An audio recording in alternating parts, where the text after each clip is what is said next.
अस्सलामु अलैकुम वरहमतुल्लाहि वबरकातुहू। शब बारात की जो रात है इसकी फ़जीलत बहुत सारी हैं।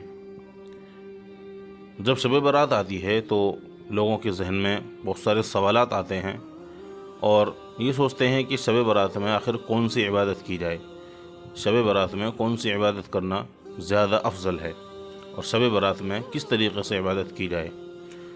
तो शब बारात के ताल्लुक़ से बहुत सारे सवालात जहन में होते हैं लोगों के, और जब लोग इस चीज़ को सोशल मीडिया पर सर्च करते हैं तो उन्हें बहुत सारी मालूमात मिलती हैं, बहुत सारी, और लोग कंफ्यूज हो जाते हैं। तो आज शब बारात के ताल्लुक़ से शब बारात में कौन कौन सी इबादत करनी चाहिए और कौन कौन सी इबादत जो है नहीं करनी चाहिए, मतलब क्या करना चाहिए क्या नहीं करना चाहिए और आप कितनी इबादत करनी चाहिए, इन सारी बातों को आज जानेंगे। दोस्तों, शब बारात जो है ये एक फ़जीलत वाली रात है। इसके बारे में अल्लाह के नबी अलैहिस्सलातु वस्सलाम ने इरशाद फरमाया कि शब बारात में अल्लाह ताला पूरी साल का मामला है कि पूरी साल में, यानी आज शब बारात की 15वीं रात है, तो आज से लेकर आने वाले अगले एक साल तक, अगली 15 शाबान तक, इस एक साल में कितने बच्चे पैदा होंगे, कितने लोग मरेंगे, क्या क्या मामले होंगे, पूरी कायनात में क्या क्या होगा और किसको कितना रिस्क दिया जाएगा, कहाँ कितनी बारिश होगी, कहाँ कितनी बरसात होगी, सारा का सारा निज़ाम एक तरीक़े से जो पूरी साल का बजट है वो पेश किया जाता है। और वो अल्लाह ताला इस सारे मामले को, पूरी साल का जो मामला है, इसको लिख देते हैं। तो इसलिए इस रात को अफजल बतलाया जाता है। दूसरे, अल्लाह के नबी अलैहिस्सलातु वस्सलाम शाबान के महीने में अक्सर व बेशतर रोज़ा रखा करते थे, यानी सिर्फ 15 शाबान का ही नहीं, बल्कि अल्लाह के नबी अलैहिस्सलातु वस्सलाम शाबान के महीने में अक्सर रोज़ा रखा करते थे। वैसे आप सल्लल्लाहु अलैहि वसल्लम का मामूल था कि आप सल्लल्लाहु अलैहि वसल्लम हर महीने की 13, 14 और 15 तारीख़ को रोज़ा रखते थे। 13, 14, 15 जो चाँद की तारीख़ हैं, हर महीने की इन 3 तारीख़ में रोज़ा रखा करते थे। लेकिन जब शाबान का महीना आता था तो आप अलैहिस्सलातु वस्सलाम शाबान के महीने में कसरत से रोज़ा रखा करते थे। तो इस पर एक सहाबी ने पूछा, या रसूल अल्लाह, आप शाबान में इतना रोज़ा क्यों रखते हैं, यानी ज़्यादा रोज़ा क्यों रखते हैं? तो अल्लाह के नबी अलैहिस्सलातु वस्सलाम ने इरशाद फरमाया कि शाबान के महीने में अल्लाह ताला के यहाँ बंदों के आमाल पेश होते हैं, और मैं चाहता हूँ कि जब मेरे आमाल अल्लाह के सामने पेश हों तो मैं उस हालत में रोज़े से हूँ। तो इसलिए अल्लाह के नबी अलैहिस्सलातु वस्सलाम पूरे महीने अक्सर व बेशतर रोज़ा रखा करते थे।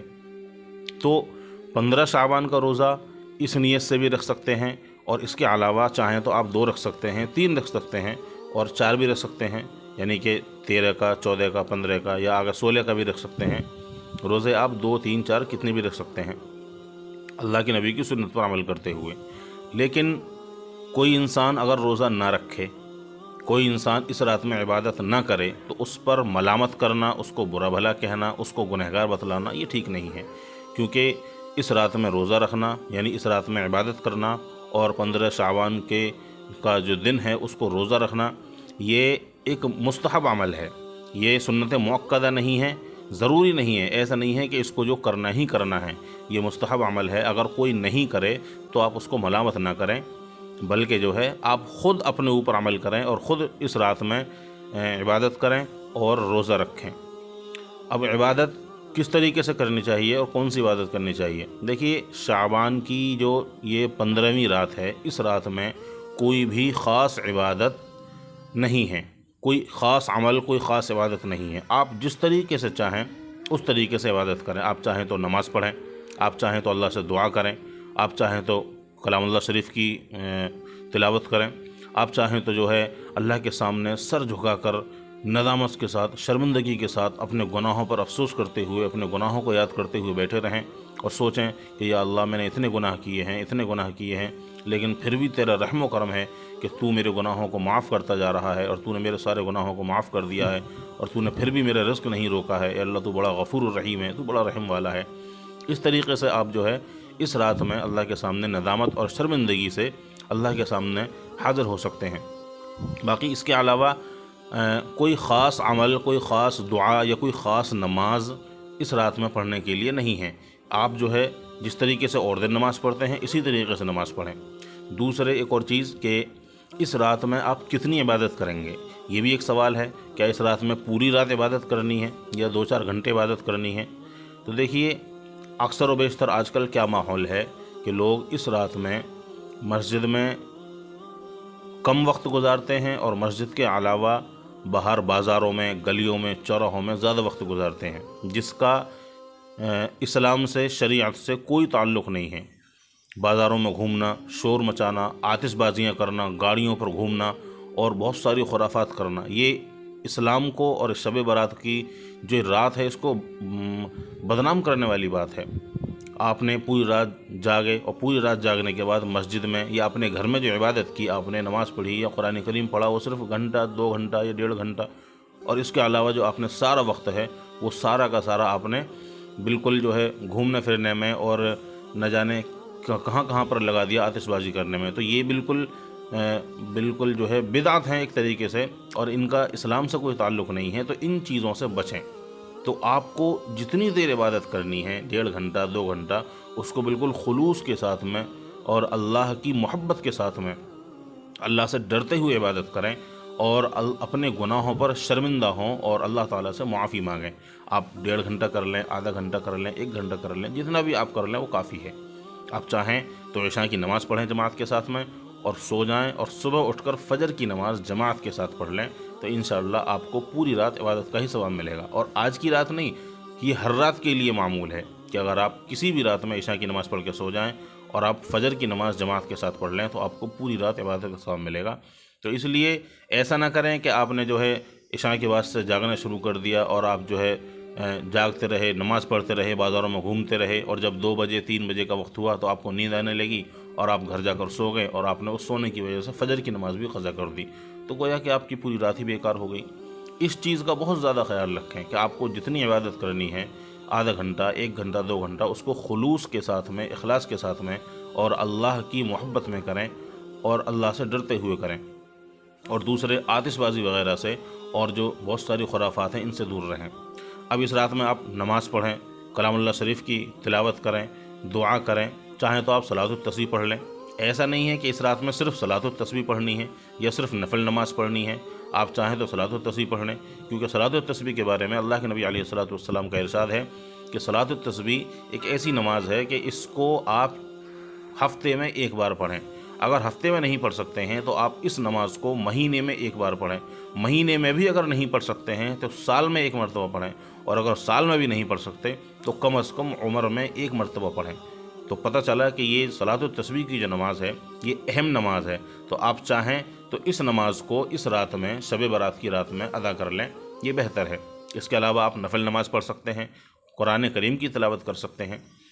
और एक सवाल और है कब्रिस्तान जाने का।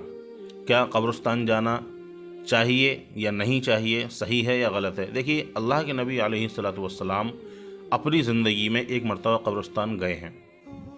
तो आप इस सुन्नत पर अमल करते हुए कि अल्लाह के नबी सल्लल्लाहु अलैहि वसल्लम कब्रिस्तान गए हैं, तो आप कब्रिस्तान जा सकते हैं, कोई दिक्कत नहीं है। आप चाहें तो 1 साल जाएं, आप चाहें तो हर साल चले जाएं, सुन्नत पर अमल करते हुए। लेकिन इस चीज़ को ज़रूरी समझना कि हर साल कब्रिस्तान जाना है और हर साल कब्रिस्तान जाने को ज़रूरी समझना, ये गलत है। आप जो है जा सकते हैं, लेकिन इस चीज़ को ज़रूरी न समझें। और इस रात की जो इबादत है आप इसको भी बिल्कुल अपने ऊपर फ़र्ज़ ना करें, क्योंकि ये फ़र्ज़ नहीं है, ज़रूरी नहीं है। अगर आप चाहें तो आप पूरी रात इबादत करें, चाहें तो कुछ देर इबादत करें, और चाहें तो इशा की नमाज़ पढ़ के सो जाएं। और जो लोग इबादत करने वाले हैं उनसे भी मैं दरख्वास्त करूँगा कि जो लोग जिन्होंने इबादत नहीं की, जो लोग इस रात में नहीं जागे और जिन्होंने सिर्फ इशा की नमाज़ पढ़ी और फजर की नमाज़ पढ़ी, तो आप उनसे मलामत ना करें, उनको बुरा भला ना कहें कि आप तो गुनहगार हैं, आपने इस रात में नमाज़ नहीं पढ़ी, आपने इस रात में इबादत नहीं की। तो उनको इस तरीके से मलामत ना करें, क्योंकि उन्होंने भी कोई गुनाह नहीं किया और आप लोगों ने सवाब कमा लिया। बस ये है कि ये गोल्डन चांस है, इसको नहीं खोना चाहिए, क्योंकि इस रात में जो है इस रात की बहुत सारी फजीलतें आई हैं। तो इस तरीके से इस रात में इबादत करें, चाहे कम करें या ज़्यादा करें, लेकिन खुराफात से दूर रहें और बाज़ारों में घूमने से दूर रहें, शोर गुल करने से दूर रहें, मस्जिद का अदब व एहतमाम करें और एहतराम करें, और मस्जिद में बिल्कुल भी शोर न मचाएं। और जो लोग नमाज़ पढ़ने مسجد میں آتے ہیں یا آ رہے ہیں ان کے ساتھ بھی جو ہے کسی طرح کی کوئی بھی حرکت نہ کریں۔ آپ چاہیں تو مسجد میں نماز پڑھ سکتے ہیں، آپ چاہیں تو اپنے گھر میں بھی عبادت کر سکتے ہیں، لیکن ایک آپ کے اندر خلوص ہونا چاہیے۔ آپ گھر میں اللہ سے دعا کریں یا مسجد میں کریں، لیکن جب آپ دعا کریں اللہ سے تو بالکل تعلق اللہ سے جڑ جانا چاہیے کہ اللہ میں نے اتنی زندگی گزار دی، اتنے سارے گناہ کر دیے، لیکن اے اللہ تو نے مجھ پر کبھی بھی گناہ کرنے کے باوجود میرا رزق نہیں روکا اور میرے سارے معاملات پورے کرتا رہا۔ اے اللہ تو غفور الرحیم ہے، اللہ تو میرے گناہوں کو معاف کر دے۔ قبرستان جب جائیں آپ تو قبرستان میں جو ہے صرف اپنے لیے نہیں بلکہ پوری امت کے لیے دعا کریں کہ یا اللہ اب سے پہلے جتنے لوگ گزر چکے ہیں دنیا سے، جنہوں نے کلمہ پڑھا ہے وہ دنیا سے چلے گئے، اللہ ان کی سب کی مغفرت فرما دے۔ جو بعد میں آنے والے ہیں کلمے والے، اللہ ان کی بھی مغفرت فرما دے، کیونکہ اللہ تو بہت بڑا مغفرت کرنے والا ہے، اللہ تو بہت ہی زیادہ غفور الرحیم ہے۔ اللہ سے جتنا زیادہ مانگیں گے اتنا ہی کم ہے۔ تو سب کے لیے، پوری امت مسلمہ کے لیے دعا کریں۔ باقی کوئی خاص عمل، کوئی خاص وظیفہ اس رات کے لیے ایسا نہیں ہے کہ آپ اس کو ہی ضرور کریں، جیسے بہت سننے میں آتا ہے اور اکثر خواتین جو ہے کہتی ہیں، کرتی بھی ہیں کہ آپ 12 رکعت اس طریقے سے پڑھیں کہ اس میں پہلی رکعت میں یہ صورت پڑھیں، دوسری میں یہ صورت پڑھیں، تیسری میں یہ صورت پڑھیں۔ اس طرح کی کوئی عبادت خاص نہیں ہے، اور نہ جانے اس طرح کی بہت ساری عبادت ہیں کہ ایک رکعت میں آپ 12 مرتبہ کوئی صورت ہے اس کو پڑھیں، پھر 11 مرتبہ اس طریقے سے، اور بہت ساری اس طرح کی عبادتیں جو بنا رکھی ہیں لوگوں نے۔ آپ ان چیزوں سے بچیں۔ اس طرح کی کوئی یہ جو عبادتیں ہیں یہ حدیث سے اس طرح کی کوئی ثابت نہیں ہے۔ جیسا آپ نماز پڑھتے ہیں روزانہ اسی طریقے سے نماز پڑھیں، بس یہ فضیلت والی رات ہے تو اس میں جو ہے یہ کوشش کریں کہ ہمارا زیادہ سے زیادہ وقت جو ہے وہ اللہ سے دعا کرتے ہوئے، اللہ کا ذکر کرتے ہوئے، تلاوت کرتے ہوئے گزرے، اور اللہ تعالیٰ کے سامنے روتے ہوئے ہمارا وقت گزرے۔ باقی جو ہے انشاءاللہ اللہ سے دعا کریں تو اللہ تعالیٰ ضرور معاف فرما دے گا، اللہ تعالیٰ ضرور مغفرت فرما دے گا۔ باقی اس کے علاوہ آپ کا کوئی سوال ہو، آپ کو کچھ پوچھنا ہو تو آپ ہمیں کامنٹ باکس میں پوچھ سکتے ہیں۔ السلام علیکم ورحمۃ اللہ وبرکاتہ۔